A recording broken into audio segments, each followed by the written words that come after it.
নির্ণয় নিজের প্রভাব রেখে যায়।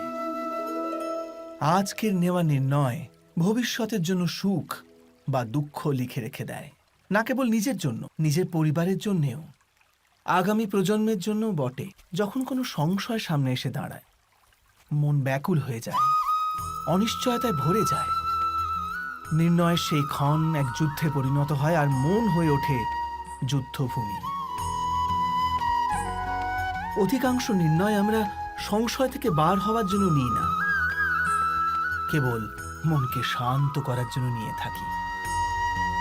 কিন্তু কেউ কেউ কি ছুটতে ছুটতে খাবার খেতে পারে? না। তবে কি যুদ্ধে যুঝতে থাকা কোনো মন সঠিক নির্ণয় নিতে পারে? বাস্তবে শান্ত মনে যে ব্যক্তি নির্ণয় নেয়, সে নিজের জন্য সুখময় ভবিষ্যৎ নির্মাণ করতে পারে। কিন্তু নিজের মনকে শুধু শান্ত করতেই যদি কেউ কোনো নির্ণয় নেয়, তবে সে ব্যক্তি নিজের জন্য ভবিষ্যতে কাঁটা বৃক্ষ রোপণ করে। স্বয়ং বিচার করে দেখুন।